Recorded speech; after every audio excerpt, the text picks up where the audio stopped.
네, 다시 한번 이 자리까지 나오신 모든 분들 진심으로 환영합니다. 우리가 이제 크리스마스라고도 부르고 또 성탄절이라고도 부르는 지금 이 시기에 예수 그리스도의 오심에 대해서 이 시대는 어떤 분위기인가, 그리고 또 예수께서 육신을 입고 이 땅에 오실 그 당시는 어떤 또 시대적 분위기가 있었는가, 어떤 차이점이 있는지 없는지 그런 것들을 한번 좀 생각해 보려고 합니다. 먼저는 그리스도 혹은 메시아에 대한 예수님이 오실 당시의 사람들에 대한 그런 기대입니다. 먼저 큰 부류로 보면 그 당시는 이제 로마가 세계의 어떤 패권을 가지고 있던 그런 시대였습니다. 그러나 로마가 정치적으로 패권을 가지고 있었다면 그런 로마의 문화나 어떤 철학적인 그런 부분에서 큰 영향을 끼쳤던 것은 또 역시 헬라 사람들입니다. 그리고 그 속에서 한 부류를 차지하고 있었던 유대인들, 그렇게 해서 한 세 부류 정도로 그렇게 생각을 해보겠습니다. 먼저 로마 사람들은 이미 제국을 이루고 있었습니다. 그렇기 때문에 내부적으로는 어떤 새로운 메시아가 나타나기를 기대하지 않았습니다. 메시아라고 표현은 하지만은 어떤 새로운 영웅이죠. 새로운 사람이 이렇게 등장하게 되면 그 나라의 근간이 흔들릴 수 있는 것입니다. 그러니 그런 것보다는 안정적인 그런 통치를 하고 정책을 이끌어 나가는 것이 제국을 통치하는 데 유리했기 때문에 그런 새로운 메시아가 등장한 것을 기다리지 않았습니다. 그러나 외부적으로는 그런 주변에 자신들이 다스리고 있는 속국들 속에 그런 움직임이 보이지 않아야 되기 때문에 특히 이 유대 땅, 이 히브리인들은 메시아 사상을 가지고 있다는 것을 알고 있었던 로마의 정치인들은 거기에 대해서 대단히 주의를 기울였을 것이 분명합니다.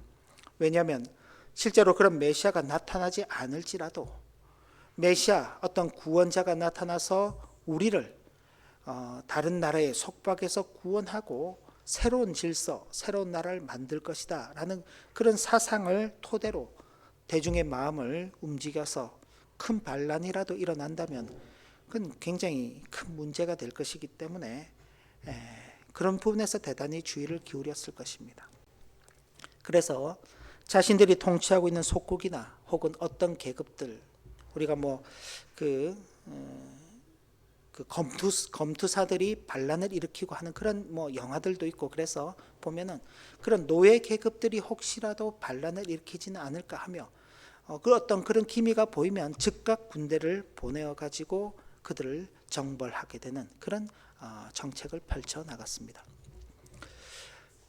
그 다음 헬라 사람들인데요. 그 헬라 사람들은 알렉산더 대왕 때 한번 크게 세계를 움직이는 그런 역사가 있었습니다. 그러나 알렉산더 죽음 이후에 그들은 다시 그런 어떤 세계를 제패해야 되겠다 하는 그런 생각을 하지 않았습니다. 이 알렉산더 대왕이 가장 크게 힘썼던 부분이 이 헬레니즘, 그러니까 헬라 문화를 다른 나라에 전파하는 그런 일에 마음을 많이 썼는데 그 영향 때문인지 로마는 정치적 제도는 로마 제도를 가지고 있었지만 그 지역 속에는 이 헬라 문화가 굉장히 많이 뿌리 박고 있었습니다. 그렇기 때문에 이들은 정치보다는 어떤 그런 철학이나 문화에 일에 더욱더 집중하는 그런 면들이 있었습니다.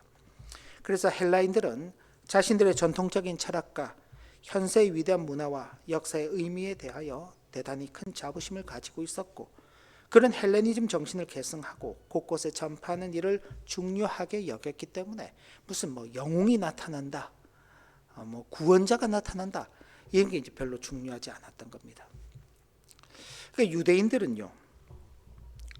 유대인들의 대표적 그룹들이 이제 사두개인들, 바리새인들, 그다음 헤롯 땅 이렇게 표현이 되는데, 특히 사두개인들은 부활이 없다고 생각하는 사람들이었습니다. 죽으면 끝이다. 그러니까 이 사람들은 지금 언제가 중요한가요? 현재가 중요한 것입니다. 그죠? 그러니까 메시아, 구원자, 그래서 영원한 삶 이런 것에 대해서 별로 관심이 없는 것입니다. 사두개인들이나 헤롯 왕 같은 제사장들은 현실주의자들이어서 그리스도에 대한 기대가 없었습니다. 다만 바리새인들은 부활을 믿었기 때문에 그들은 어떤 그 영원한 세상 또 구원자에 대한 그런 기대를 가지고 있었습니다.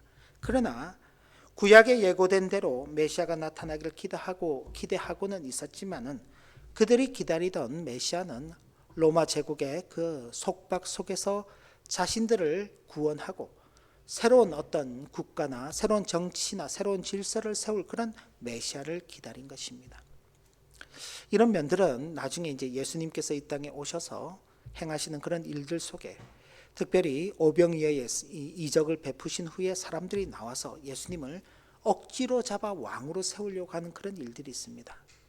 그러니까 예수님을 보면은 먹을 것도 해결되고 병도 해결되고 각종 문제들도 해결되고, 그죠?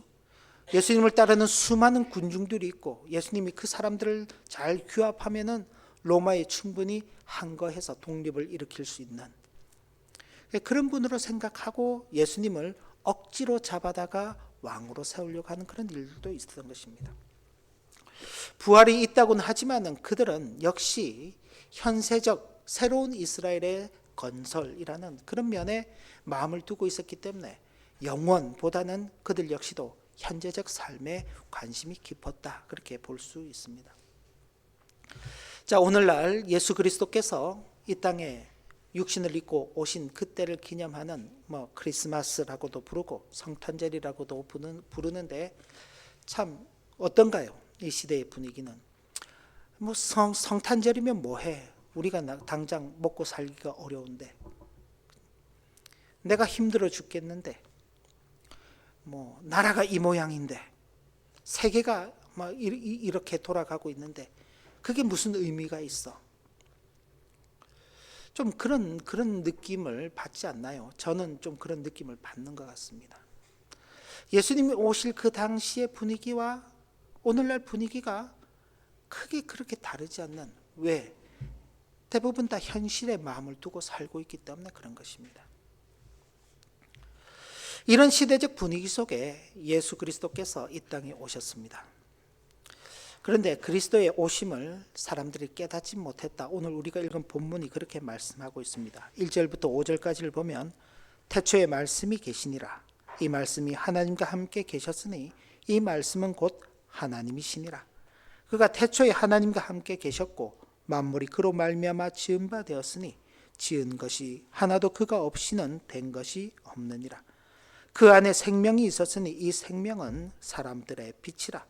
빛이 어둠에 비치되 어둠이 깨닫지 못하더라. 빛과 어둠을 대조하면서 사람들의 그 영적 무지함, 어떤 그런 시대적 상황에 대해서 이렇게 말하고 있는 것입니다. 그 시대 사람들이 빛이 비치면, 우리가 일반적으로 어두운 가운데 있다가 빛이 비치면요, 그 빛이 비친다는 걸 알아보지요. 그런데 어두운 가운데 있으면서도 빛이 비치는 것을 알지 못한다. 그들이 얼마나 영적으로 어두운 상태에 있는지를 보여주는 것입니다. 자, 이건 지금 이 요한복음은 예수님께서 이 땅에 아기로 오셨을 때 그때 기록된 게 아닙니다. 예수님께서 십자가에 죽으시고 부활하시고 승천하신 이후에 모든 사건이 다 지나가고 난 다음 그때를 회상하며 사도 요한이 기록한 것입니다. 사람들이 바로 빛으로 오신 그리스도를 알아보지 못했다. 그런데 그걸 조금 더 이제 포괄적으로 사람들이 예수 그리스도의 그 빛으로 오신 그분을 알지 못했다라고 말했는데 그걸 조금 더 구체적인 대상으로 좁혀 나가는 것입니다. 9절부터 11절 말씀을 우리 같이 한번 봉독하겠습니다. 9절부터 11절입니다. 참빛 곧 세상에 와서 각 사람에게 비추는 빛이 있었나니 그가 세상에 계셨으며 세상은 그로 말미암아 지은 바 되었으되 세상이 그를 알지 못하였고 자기 땅에 오매 자기 백성이 영접하지 아니하였으나. 자, 이 자기 백성은 누구를 가리킬까요? 네, 유대인들을 가리키는 것입니다. 히브리 사람들이죠. 하나님의 선택을 받은 민족들입니다. 하나님으로부터 율법의 말씀을 받았습니다. 우리가 지금 말씀 일기로 레위기서를 읽어가고 있는데 하나님으로부터 제사하는 제사 제도를 받았습니다. 하나님을 섬기며 하나님 앞에서 어떻게 하나님의 은혜를 누리며 살아갈 것인가에 대한 그 참 놀라운 내용들을 받았던 그 유대인들임에도 불구하고 그 유대인들이 자기 왕으로 오신 분을 영접하지 않았다는 것입니다. 그러니까 유대인들이 이 정도 상태였다면요, 그 나머지 사람들은요, 뭐 물어볼 것도 없다는 것이죠. 왜 그랬을까? 왜? 자기들이 기대했던 메시아, 자기들이 기대했던 그리스도가 아니었기 때문에 그렇습니다. 지난 시간 우리가 이제 아기로 나신 그리스도 했죠. 그리스도에 대해서 말씀을 좀 살펴봤습니다. 만약 그리스도께서 아기로 오시지 않았더라면요, 어느 날 갑자기 30대 청년이 불현듯이 갑자기 나타나서 막 이적을 행하고 기적을 행하는 겁니다. 그럼 사람들이 놀라워했겠죠. 놀라워했을 것을. 그리고 그가 참 사람들의 그런 기대하는 것을 채워주면서 사람들의 마음을 움직여 갔다면은, 야, 저가 메시아구나, 저가 그리스도구나 하고 영접을 했겠죠. 그런데 아기로 오셔가지고는, 야, 누구 아들인지 우리가 다 안다. 아니, 저 형제들이 다 우리랑 결혼하고 가정을 이루고 살고 있지 않느냐. 그는 다 예수를 너무나 잘 안다는 것이죠. 그런데 그 예수를 정작 몰라보는 것입니다. 왜? 자신들의 기대와는 맞지 않았기 때문에. 예수님께서 예루살렘으로 들어가실 때 수많은 사람들이 예수님의 그 길을 이렇게 막 환호하며 따라갑니다. 자기들의 옷을 벗어서 오늘날로 치면은 그 카펫들, 레드 카펫을 깔면서 막 주님을 환영하지요. 호산나 다윗의 자손으로 오시니여 호산나 호산나 그러면서 예수님을 따라갑니다. 야, 드디어 예수님께서 예루살렘에 들어가셔서 예루살렘을 접수하시고 거기에서 이제 그 사람들의 세력을 모아서 로마의 그 휘하에 있는 그 왕들을 다 제거하고 그리고 독립을 선언하실 거야. 근데 예수님께서 예루살렘에 들어가셔서 하신 일은요, 성전에 들어가셔가지고는 성전에서 제사 지내고 그 제사 지내는 재물을 팔고 돈 바꿔주는 사람들을 다 내쫓으시면서 강도다 그렇게 말씀하시는 것입니다. 그러면서 이 성전을 헐어버려라, 무너뜨려라, 내가 사흘 만에 다시 짓겠다라고 말씀하시니, 야, 이 사람은 우리 신앙을 파괴하는 사람이구나, 우리가 기대했던 메시아가 아니구나, 그러고는 그렇게 등을 돌리는 것입니다. 왜? 자기가 기대했던 메시아가 아니기 때문이죠. 그러나 내면적 이유는 따로 있습니다. 19절부터 20절 말씀도 같이 한번 읽어보겠습니다. 같이 읽습니다. 그 정죄는 이것이니 곧 빛이 세상에 왔으되 사람들이 자기 행위가 악함으로 빛보다 어둠을 더 사랑한 것이니라. 악을 행하는 자마다 빛을 미워하여 빛으로 오지 아니하나니 이는 그 행위가 드러날까 함이요. 겉으로는요, 외형적으로는요, 우리가 기대했던 메시아가 아니야, 나는 저런 구원자를 기다리지 않았어. 근데 정작 속을 열어보니까 어떻다고요? 자신들의 그 죄악이 빛으로 나오면은 어두운 데서는 가려져 있으니까 그게 보이지 않는 것처럼 느껴졌는데 빛으로 나와 보니까 그게 다 드러나는 거예요. 자신의 죄를 숨기기 위하여서 그리스도를 메시아로 인정하지 않고 영접하지 않았다는 것입니다. 사실 그리스도께서 이 땅에 오신 것은 갑자기 이루어진 일은 아닙니다. 그리스도께서 이 세상에 오신다는 것은 이미 선지자들과 하나님의 종들을 통해서 예고되었던 사실입니다. 그 중에서도 특별히 이사야 선지자는 이 땅에 오실 그리스도는 사람들이 기대하는 그런 모습과는 전혀 다른 모습이다 라고 그렇게 말씀하십니다. 이사야서 53장에 보면은 그는 연하고 또 흠이 많고 보잘것이 없고, 그래서 누구도 그를 흠모하지 않고 그를 사모하지 않았다. 귀한 것으로 여기지 않았다. 그 사람들의 기대와는 전혀 다른 그런 메시아 그리스도가 올 것을 예고했습니다. 그러나 사람들이 기대하는 그런 모습은 아니었지만 사람들의 죄악을 친히 담당하시는 대속자의 모습으로 오실 것이다. 그가 질림은 우리의 허물 때문이요 그가 채찍에 맞음으로 우리가 나음을 입었고, 그가 우리의 죄악을 대신하여 짊어짐으로 우리가 속죄함을 받게 될 것이다. 그가 친히 자신을 사람들의 죄를 속하는 속건 제물로 내어주심으로 사람들을 구원하시려는 성부 하나님의 뜻을 성취하실 것임을 예고하였던 것입니다. 이사야 선지자가 앞으로 오실 메시아 그리스도, 그분이 어떤 분이신지를 예고했습니다. 그렇다면요, 그런 메시아를 기다려야죠. 그런 그리스도를 기대하고 있었어야죠. 그런데 그 세상 속에 속해 있는 사람들, 그런 유대인들은 헛된 기대를 갖고 있었던 것입니다. 자기들 나름대로 현실 속에서 자신의 욕구와 욕망을 채워주는 그런 메시아를 기다리는 것입니다. 이사야 선지자는 주님 오시기 전 약 700년 전쯤에 활동했던 선지자입니다. 그럼 이사야 선지자만 그랬냐요? 아니요.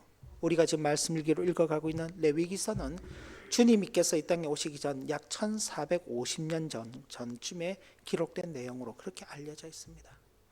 그러니까 그 긴 시간 동안 뭘 가르치나요? 레위기는 사람이 죄를 지으면 죽어야 된다. 피를 흘려야 된다. 근데 사람이 그 피를 흘리지 않게 하시고 짐승이 대신해서 피를 흘리도록 하시는 겁니다. 근데 짐승이 흘리는 그 피는 영원한 속죄가 되지 못하기 때문에 1년마다 죄를 범할 때마다 반복해서 짐승의 제물을 드려야 되는데, 이를 통해서 우리는 언제쯤 이런 반복적인 죄의 굴레에서 벗어날 수 있을까? 언제쯤 이런 죄 짓는 이런 모습에서, 일상에서 우리가 자유로울 수 있을까? 메시아 그분이 오신다면은 우리가 이런 일들을 반복하지 않고 우리가 영원한 속죄를 누리게 될 것인데, 그 메시아를 바라보도록 하기 위해서 일시적인 속죄와 대속을 하도록 하나님께서 하신 것입니다. 그러니까 그런 메시아를 기다려야 되는 것입니다. 그리고 하나님께서는 그런 메시아를 보내주셨죠. 헛된 기대를 하지 말고 하나님께서 약속하시는 그 메시아를 기다리도록 하시며, 끝내 때가 되어서 하나님께서 당신의 아들을 이 땅 가운데 보내신 것입니다. 그리고는 그를 영접하는 자, 곧 그 이름을 믿는 자들에게는 하나님의 자녀가 되는 그 권세를 주셨습니다. 그리고 그리스도를 영접한 자들을 하나님께서 나은 자들이라고 칭하여 주신다고 말씀하는 것입니다. 우리가 읽은 본문을 한번 다시 볼까요? 본문에 보면은 13절 보면, 이는 혈통으로나 육정으로나 사람의 뜻으로 나지 아니하고 오직 하나님께로부터 난 자들이니라. 하나님께서 직접 낳으신다라고 표현을 하는 것입니다. 예수 그리스도 그 이름을 믿는 자들에게는 하나님의 자녀가 되는 권세를 주시는데, 어떻게 해요? 하나님께서 직접 낳으신다, 그렇게 표현을 하는 것입니다. 이게 하나님께서 기다리도록 하는 메시아이신 것입니다. 그 메시아가 오심으로 말미암아 우리 속에 채워지는 그런 어떤 기대요, 희망이요, 소망인 것입니다. 우리가 이 땅에 오신 그리스도를 영접한다는 것은 그리스도께서 십자가에 달려 돌아가시려고 오셨다, 혹은 사람의 죄를 속죄하려고 오셨다는 그 사실에만 멈춰서는 안 되는 것입니다. 지난 시간도 말씀드렸지만 예수 그리스도께서 아기로 나신 것은 그의 전 일생을 통해서 하나님께서 말씀하신 그 율법을 온전히 성취하시고, 우리 역시 그런 일생을 살아가면서 하나님의 뜻에 순종하며 하나님을 기쁘시게 하며 살아가야 할 그 일에 함께 할 수 있도록 기회를 주시기 위해서 그런 것입니다. 만약 예수님께서 그런 일생이 없으셨다, 어느 날 갑자기 번개처럼 나타나셨다가 번개처럼 가셨다, 그러면 우리 일생이 무슨 의미가 있습니까? 우리도 그냥 번개처럼 믿었다가 번개처럼 죽으면 되는 거죠. 근데 저와 여러분들에게는 그런 일이 있지 않죠. 우리에게는 일생이라는 것이 있습니다. 아기로 태어나서, 그죠? 아이로 자라고 청소년이 되고 청년이 되고 장년이 되고 노년이 되고, 그 일련의 모든 과정들을 통해서 하나님의 거룩하신 그 목적이 우리의 삶을 통해서 드러날 수 있도록, 이루어져 갈 수 있도록 역사하는 그 은혜를 누리도록 하시는 것입니다. 그렇기 때문에 우리는 그리스도가 어떤 분이신가를 생각해야 되는 것입니다. 그리스도께서는 무엇을 이루기 위하여 이 땅에 오셨는가를 생각해야 되는 것입니다. 그리고 그리스도께서 오심으로 인하여 우리에게 실현된 일들이 무엇인가, 이런 것들을 바르게 아는 것이 그리스도를 바르게 영접하는 것입니다. 그저 집에 장식을 해놓고, 혹은 교회당에 장식을 해놓고, 혹은 길거리에 장식을 해놓고 아무리 아기 예수가 왔다고 기뻐해 본들, 그리스도께서 왜 오셨는가? 그분께서 무엇을 위해서 이 땅에 오셨는가? 그분이 오셔서 이루신 그 일들이 무엇이며 그 일로 인하여서 우리는 어떤 삶을 살아야 하는가? 그걸 생각하지 못한다면 그건 그리스도를 바르게 영접하는 것이 아닌 것입니다. 그리스도로 말미암아 구원함을 받은 우리들이 어떻게 살아야 할 것인가를 아는 것이 그리스도께서 이 땅에 오심을 참되게 기념하는 것입니다. 크리스마스 찬송을 부르고 캐롤을 부르고 그런 것으로 그리스도를 기념하는 것이 아닙니다.